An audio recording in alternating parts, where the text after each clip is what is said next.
Good Sunday morning. This is hashtag everyone talking about hashtag everything.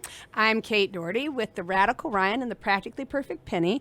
And the lovely Laura and the magnificent Mac are not going to be with us today. Not because they don't love us, but they just aren't going to be able to be with us. And I want to thank everybody, first of all, for coming out to the World Down Syndrome Day celebration we had yesterday. That was super fun. Super fun. I want to thank everybody who supported the United Way of Adams County fundraiser Right. as we feuded. Like, that Two was super fun things. It was fun. It was a really great day, and Cool day. super appreciative of everything. And then that leads us to today, Sunday, March 22nd.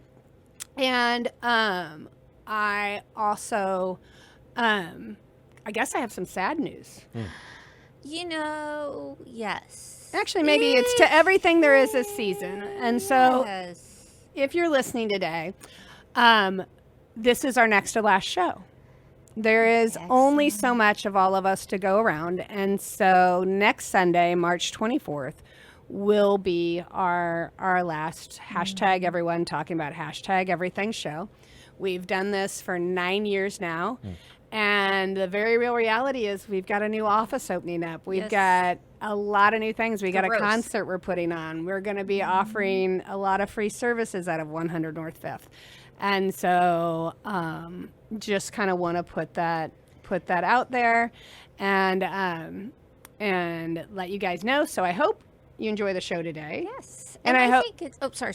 Oh, and I hope you tune in next week for our last show. For the last show. But I also think, as I wanted to clarify, because I made it sound like I didn't think it was a sad thing, because it is. My first thought was I've always loved this little saying or whatever from Dr. Seuss. You know, he's such a profound person. Oh, yes. Don't cry because it's over, smile because it happens. And I think that there's so much to be said about after 9 years, because I was going to ask you how many years have you been doing this. After 9 years, holy cow, what a success. It's a long time. Even though it's success and you're at the top of this whole 9 years, it's still growth because you're going on to the next stage. And people can still access your great wisdom and all of the goobly goop that we've talked about through the last 9 years. Oh, there's a lot of Googling, that's so for much sure. on the Facebook, on podcast, you can fill in those blanks, but we're not going anywhere.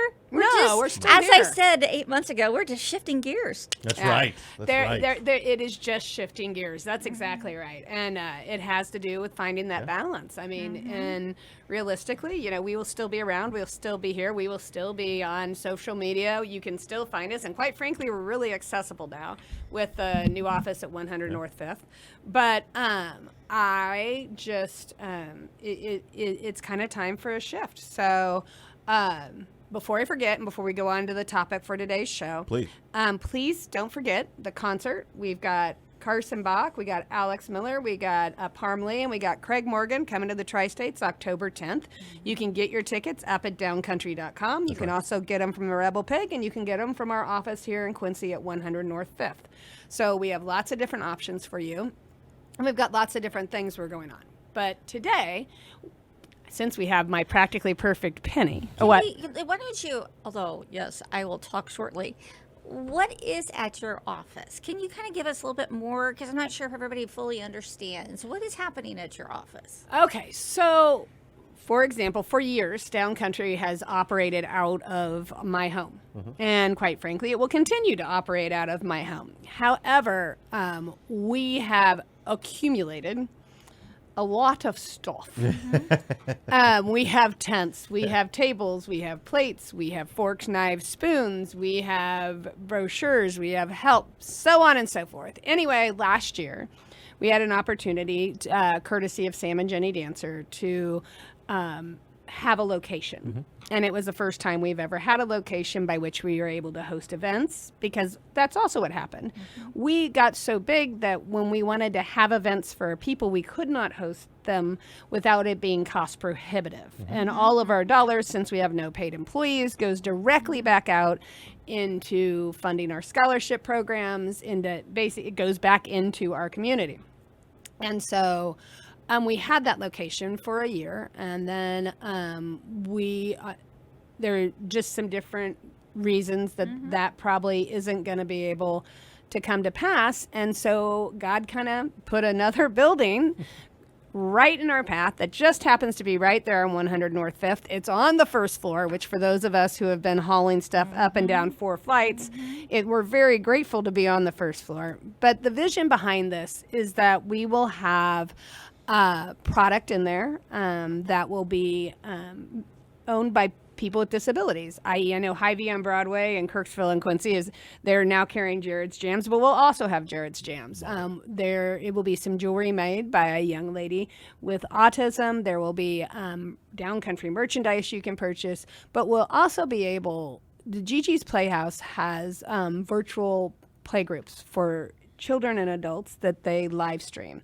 And one of the plans and the goals is that we will have these free therapy, free literacy, free events live streamed into the office so that our people here in the tri-states will be able to receive those in a group setting. You can live stream them right now into your own living room if that's what you wish, but there is something to be said about being able to be in community that makes it a little bit stronger and a little bit more fun and more engaging and helps you meet people. And so the idea is that we'll be able to host and facilitate these events as well. The hope is that we'll be able to have some dating nights for our adults with disabilities, which I think will be really neat. Dating. Do you realize how hard it is to date in the tri-states if you are a person with a disability? I thought we needed to clarify what kind Yeah. of dating we're doing. We're dating. We're Kissing, doing it. hugging. We're doing it. Smooching, all the things. Oh, Yeah. calm down there, Kate. But anyway, the idea is then that we'll also be able, for example, there's a training that has been requested to be brought in, an MNRI training. We plan to bring that in because then we can host events here.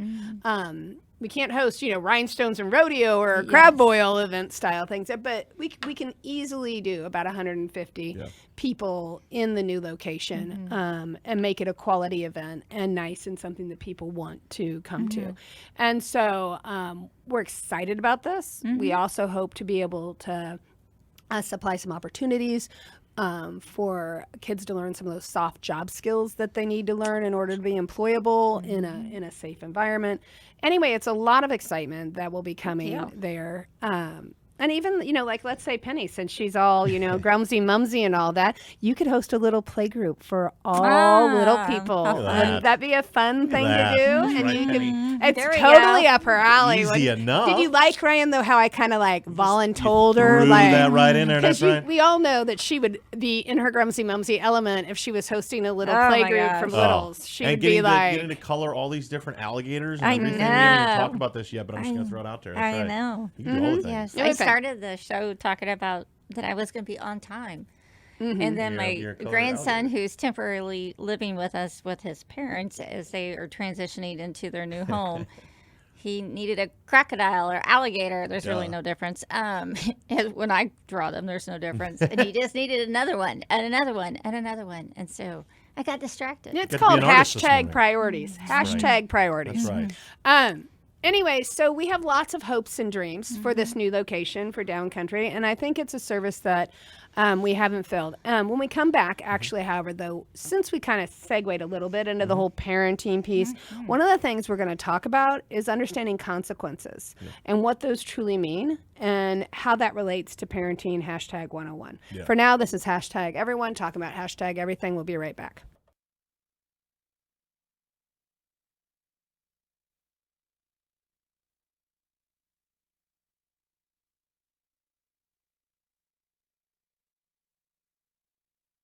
Good Sunday morning. This is hashtag everyone talking about hashtag everything. I'm Kate Doherty with the Radical Ryan and the Practically Perfect Penny.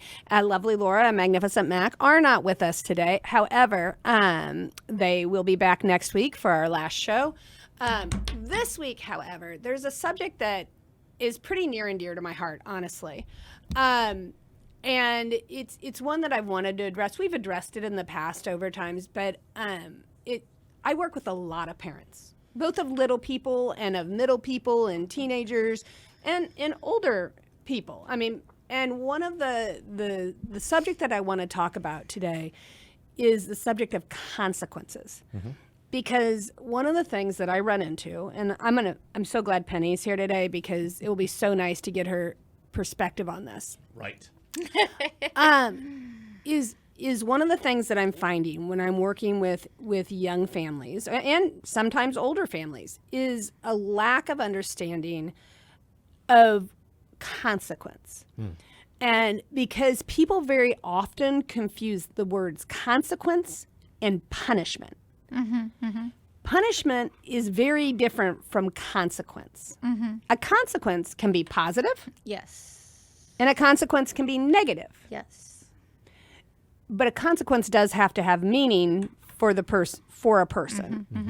A punishment is simply punitive. That you can punish anybody. I mean, if I took Ryan's hat right now, I'm punishing him. You know, why would I do that? Like, there's no reason for it. What are you going to learn about that, right? Right, exactly. A consequence ideally teaches somebody something Right. or reinforces a behavior in some capacity.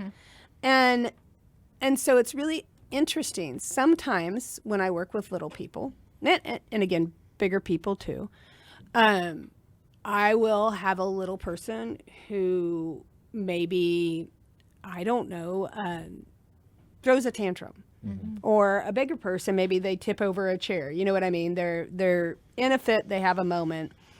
And very often it's interesting because people will either let it just simply pass Yeah.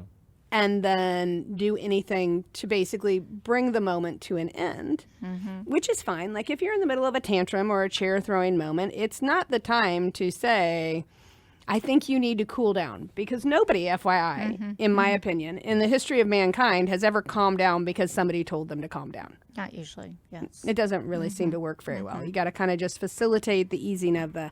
However, once they are calm, we don't want to reinforce the chair throwing or the temper tantrum behavior, correct? Correct. Now, Penny, That's me. what are some ideas of what would be appropriate consequences after the human has calmed down that would have any meaning? Great question. Okay. Can I go back ever so slightly? Absolutely. Okay. Punishment, I think, has morphed into, as you said, punitive. And it's more about you than it is about the kid. And the key is the teaching moment. Everything should be a teaching moment, period. Your job, I think parenting is truly just teaching. But we call it parenting for some reason. Whoever came up with it, I have no idea. It's a fun But name. It's a fun name. Yeah. Yes. So with that said, if somebody is throwing a chair, you're right. That is not the time to necessarily get the brain to start working, because it's physically, We're in the trunk. we're so in the trunk of the car, because nobody's driving that car called the human that's throwing the chair. So, but first you got to stop the chair from flying. Right. So you have to stop the chair. You remove the object that is being chucked around as if it's confetti. So stop that, and then you teach your child how to calm down. You breathe. I don't know how many times, I'm sure you guys have done this too, that I didn't say stop or shut up. Okay, maybe sometimes I did do that. But anyway, it's more of like you just stop yourself and you breathe, because eventually they will start breathing like you. They will start acting like you once they get out of the physical action mode and they get into the brain mode. So I think that that's part of it. And then once you get the child calmed down, it could be 10 minutes, it could be 5 minutes, it could be 2 hours, it could be in the end of the day, then you have a little chitter chat. I have another word for it, but I'll call it a little chitter chat right now. Chitter chat. I also call it come to Jesus meeting. Yeah. Yeah. Hey, let's sit down and let's talk about your behavior, preferably sooner than later, because they remember it so much better. Although I was told just recently that they say you should not do that, which I don't know who the they were, but I disagree with the they. You need to do it soon, because that's when they remember it and the feelings are still attached to That's it. fair. So I know that that's a very broad answer Actually, to your question. I think you did amazing. thank And the reason is because when they are finally calmed down and you can have a talk about it, that's the point. Let's go, I understand you felt the way you felt, and you were in the trunk and you were mad, and I'm not going to tell you can't feel that way. You have the right to feel however you need to feel. You don't have a right to throw the chair. You don't have the right to show it that way. You can Yeah. have that feeling. You but can it's how absolutely, show you it. can visualize in your head throwing that chair. You can absolutely do that. However, that part where you acted on it, that's the part where we have to supply a consequence now. And then one of the things that I have found with little people that is really effective, and after we get done with those little people, I have a big people thing I want to talk about, is I will ask them, what do you think the consequence should be? Yes, I like this. And it's very interesting because I will tell you the consequences they come up with. I'm like, whoa, maybe that's a little overkill there, I know, Gertrude. I mean, think they so. are way harder on some like, okay. I was thinking No, that's so true. maybe, Yes. we'd go without recess for a day, or maybe, wait, well, that'd be a trigger for people. Yeah. Sorry, I'm sorry, But still. not a good example. Still, I mean, yeah. Yeah. But like, maybe we aren't going to get ice cream. Yeah. There's a But lot make sure of it times connects. Make sure it has connects to whatever connect. the behavior is. Exactly. So, and to piggyback off of that, I also think that there's a chair being thrown.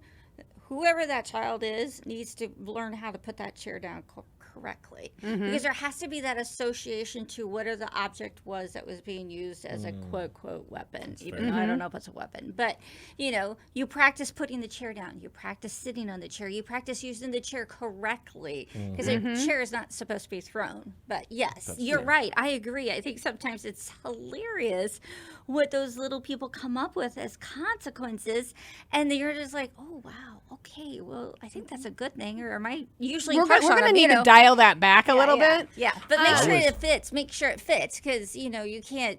Yeah, you can't lose ice cream No. because it doesn't go with chucking a chair across the room. Exactly. Yeah. I was given Go a ahead. consequence the other day because we're in the phase of life that, like, saying certain words like those are quote unquote bad words.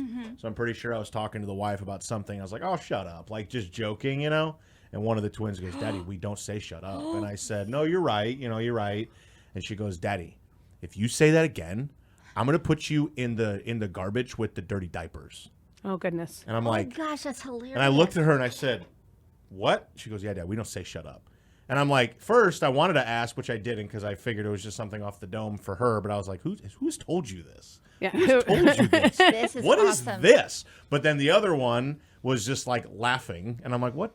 No. Like that. So I was given a consequence that was very outside the realm of anything that I've ever been. Yeah, that was weird. by a small 3-year-old child. human. Yes, a small human. But that's We says don't so say much. that word, Penny. Okay, That's right. you don't say it. And Don't if you say do it. say it, you're gonna have a consequence. Big consequence. It was a. What did you do? You did apologize? So essentially what I did, yeah, and I was like, no, honey, you're right. I'm sorry. I shouldn't say that. That is something that we shouldn't say, blah, blah, blah. And she was like, okay, Daddy, or whatever. Like, and try to teach that. I mean, do as much as you can. Nice, yeah. nice, So a little nice. bit. Well Thank you done. for that segue, because That's this good. is something else I want to talk about. I mean, it all kind of rolls into together. Very often, we as parents want to supply consequence to children. However, we need to be aware, and this is the part where a lot of grown-ups don't agree with me. What I model to my children Oh, yeah. is extraordinarily important. If I am constantly losing my temper, if I'm screaming, if I'm yelling, if I have an inability to breathe through, and that is what I'm modeling to my kids, Yeah. I am teaching them that is how you respond when things don't go your way. And I will include, I go to the 18-wheeler. I see people getting mad and frustrated, waiting for gas. Or I see people who are exhibiting road rage. Or, something goes wrong at work and the grown-up at home is using adult words. Or something goes wrong and we're suddenly slamming things down and we're throwing things.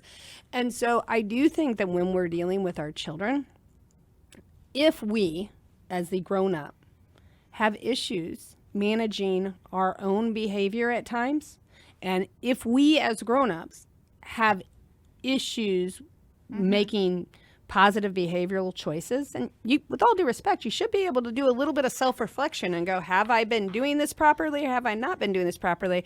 And I would encourage, if you're listening to the show today and you're thinking, I may have some anger management issues, or maybe the way I deal with things sometimes isn't ideal, that maybe you go find a professional or find someone to talk to or get some books or do some reading and look up and think about some alternative approaches that you as the adult can take.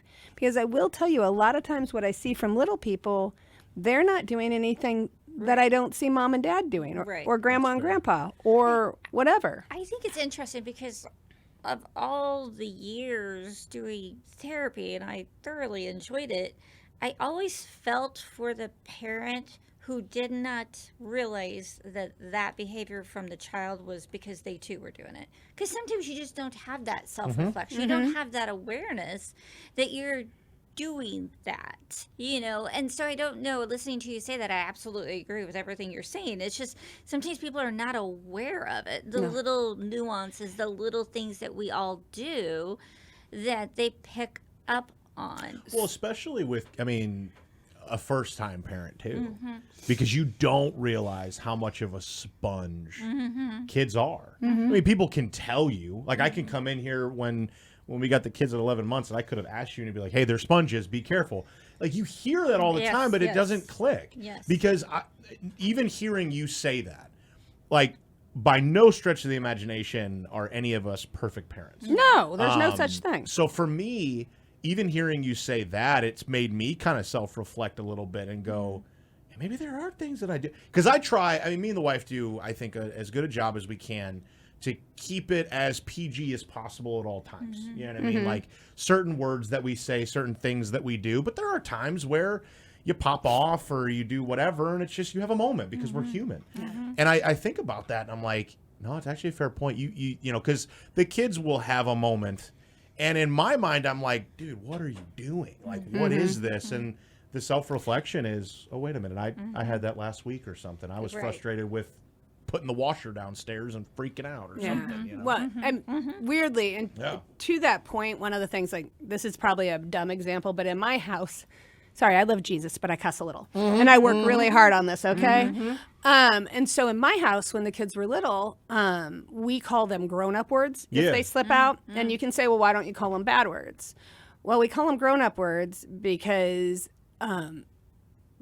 years ago, weirdly, I'm going to tell two stories from years ago. Years ago, when I first got in education, I was subbing for a class, and it was a health class. And it was during the, all drugs are bad, okay? But the curriculum that I had been given to teach for this particular lesson, it was that caffeine was a drug, nicotine was a drug, alcohol was a drug. Cocaine was a drug, all this, but they were all equally bad is the way in the thing it was presented. And I would say heroin isn't equally as bad as caffeine. No. There's a fair difference. And I remember I had a friend who, her kiddo was sick, and she said, oh, I got to go get you some drugs. And the kid had been through one, like, oh, no, I can't have drugs. Like, no. And she's like, medicine is a drug, but if everything is equally, things aren't equally bad. So you kind of need to be a little careful there. And then kind of going back to that, so that was a long time ago that all happened, but I still see it repeated to this day, because one of the things, like, if alcohol is bad, and okay, alcohol can be bad but if that's the message we're sending, is that alcohol is as bad as heroin, you know what I mean? Then it's a very interesting, complex thing that you get into. Very fair thing, yeah. But a lifetime ago, in the very first IEP meeting I ever sat in for a student, like, I was actually a student teacher. I was getting my stuff, and my supervising teacher is like, nope, you're handling this one. I hate the blooming things. Like, Merry Christmas, you're on your own. Anyway, I went in, and this young man, great young man, had a great time with him in my class.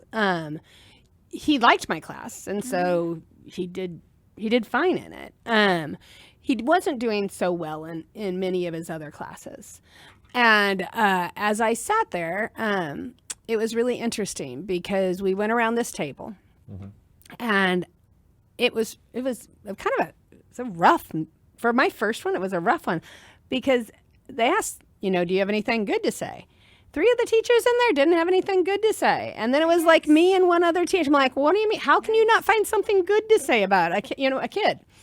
And then the meeting progressed on. And this young man, the one thing that he did, he had the grown-up word problem. They weren't really bad grown-up words, but, this is 25 years ago. So they were like SHD, you know what I mean? Like that. And anyway, so Dad was a single dad raising this young man who he was a hard worker, great kid. I mean, really great kid.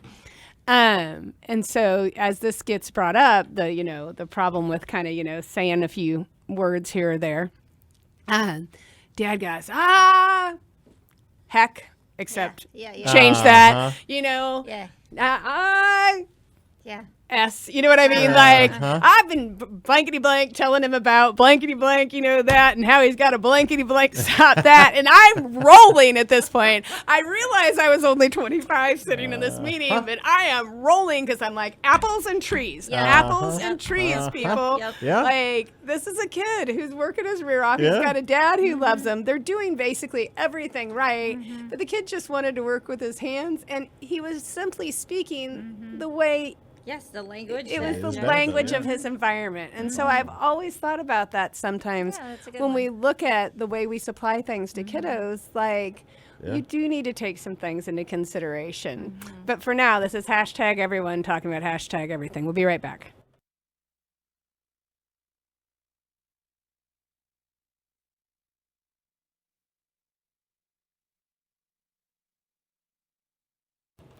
Good Sunday morning. This is hashtag everyone talking about hashtag everything. I'm Kate Doherty with the Radical Ryan, the Practically Perfect Penny, Lovely Laura, and Magnificent Mac are not with us today. This is the next to last show for hashtag everyone, and we've been talking today about consequence, both for little people and positive consequence, negative consequence. But I think Ryan wants to end the show today like talking about Yo, Ryan. positive Go, consequence Ryan. and how important it is. I mean, it's great to concentrate on when kids do something wrong and what kind of consequence you need to supply for that. But also, there isn't enough emphasis that goes on, you get a lot more with a spoonful of sugar, and Helps the the medicine go down. positive does. consequence For the is a Mary really important tool in the toolbox. No, it is 100%. I again, you said it earlier, Kate or Penny, whichever one was like, when you say consequence, a lot of us think about it as like, again, the negative connotation of it.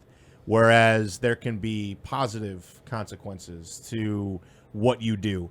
I mean, again, I have twins. I've said that before on the show. One of the consequences is like, if one of the twins listening, and the other one isn't, I make sure to kind of over-exemplify how great of a job you're doing listening. And then, oh, shocker, the other one's like, well, look, Daddy, I'm listening too.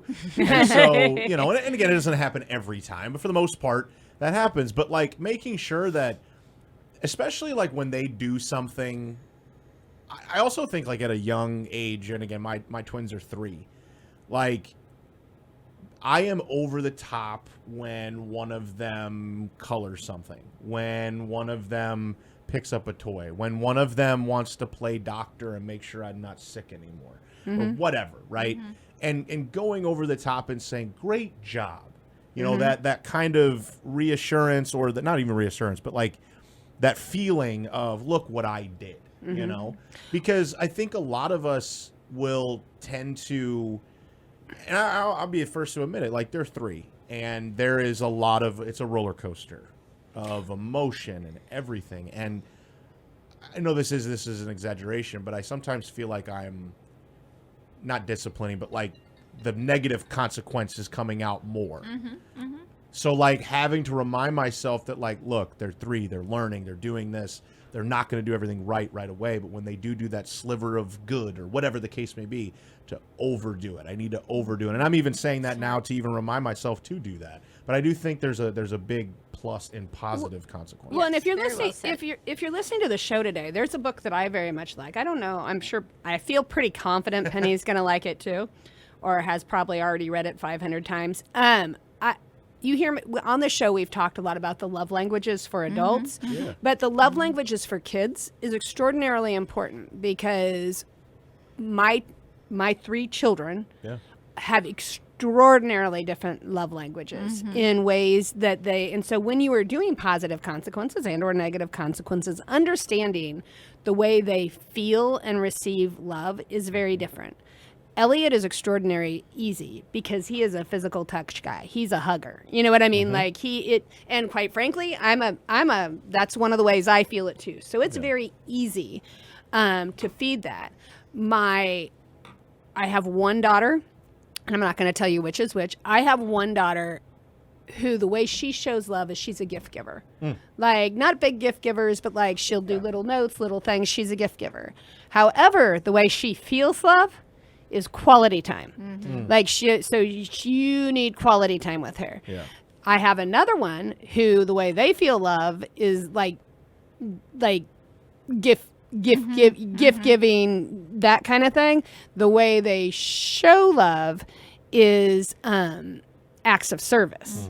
So you know what I mean, and it's so it gets a little complicated and tricky because I could do words of affirmation all day long for my one kiddo, and it's not gonna mean anything to her. However, if I spend time with her after she's done something good or I set that up, then she will feel it. But that does become a makes things more difficult. Yes. Because it took me a long time, honestly, Ryan, because girls are, in my opinion, and it's my opinion, I think girls are a little bit more complex than boys, or at least that's been my experience. Yes. The female brain His is experience too. the female brain is very different from the male brain, and that has just been my experience. And so I will tell you, it took me a while because I was like, what am I doing that this female child is not feeling? And it's like, she doesn't want my hugs and she doesn't want my words of affirmation. No, she wants quality time, acts of service. Those are. And the weird thing is, actually, quality time is one of my hardest things to give. Not just quality time is one of the hardest things for me to give to my husband, my children, and my friends because You're so busy. because I'm so busy.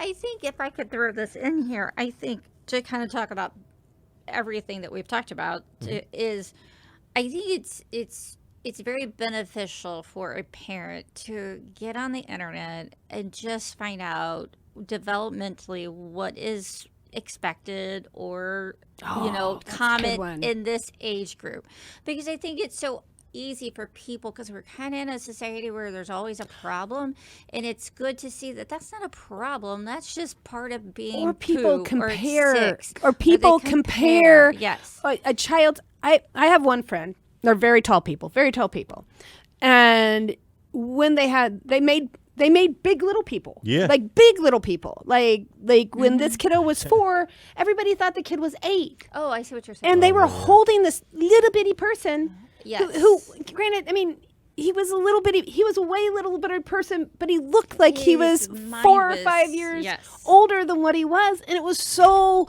unfair to these kids. I mean, and they had 4 or 5 kids, and every one of the kids was a giant. My family, we're all little people, so people always think we're younger. We got away with a lot. There you go. However, for these, I felt so bad because it was a 3-year-old doing exactly what any other 3-year-old would be doing, and they were trying to treat this little guy like an 8-year-old, and it wasn't the parents who were doing it. They knew the kid was 3. Right. However, but people around them did that. And so that developmental, I'm so glad you brought that up, because there is a wide, like when you look at all these developmental milestones, guys, like, hold on, it's a range for a reason. Right. And then I would add, along the same line of your love language, or another one that I think is equally as fascinating is sibling birth order.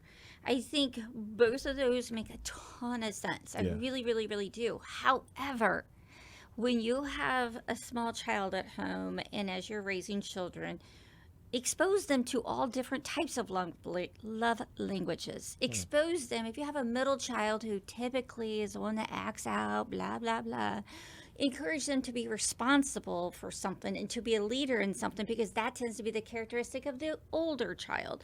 And so I think it's like, it's good to know these theories, and I think they're very valid, but as a parent, I think we have to be careful not to put our kids into a category when we could be aware of, well, let's make sure that at age 3 they're exposed to love language, this one, this love language, this love language, so that they can kind of have an eclectic group of ways of feeling love and also showing love.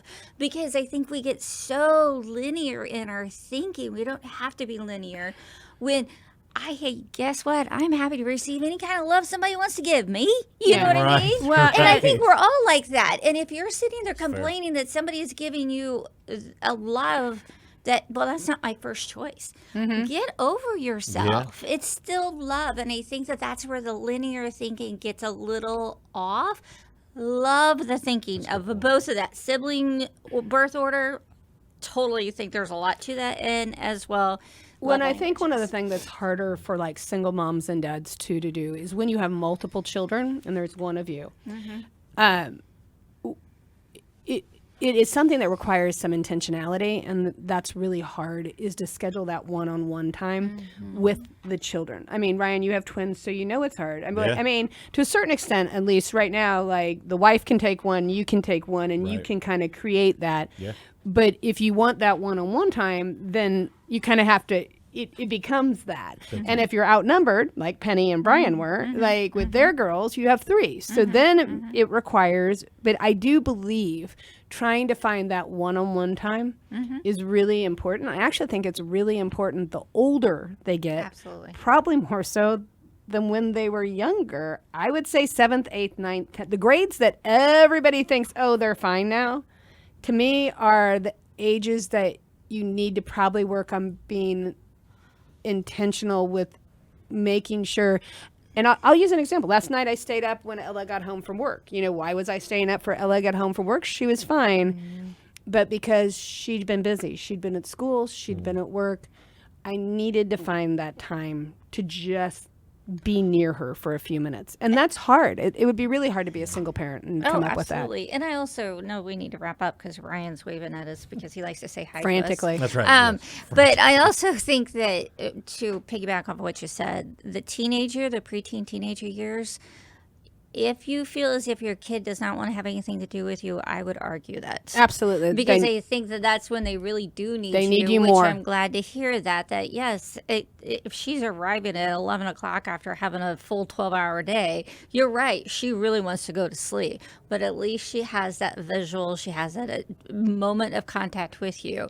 Even if you feel like she doesn't, and I'm not saying you're saying this, just those parents out there, even if the kid is saying, I don't have anything to do with you. I don't need you. I don't want you. That's not true. That is probably showing up. Just every stage of life, kids need you, period. 30, 22, 8, I don't care. Absolutely. I'm 52 years old. I need my mom and dad desperately. Keep that in mind, Dad, as you're listening to the show today. I need you. Anyway, Mama, I need you. All right. So for now, guys, we look forward to seeing you next week for our last show. We hope that you have a blessed week. We hope we see you at the concert. And otherwise, this is #everyone talking about #everything.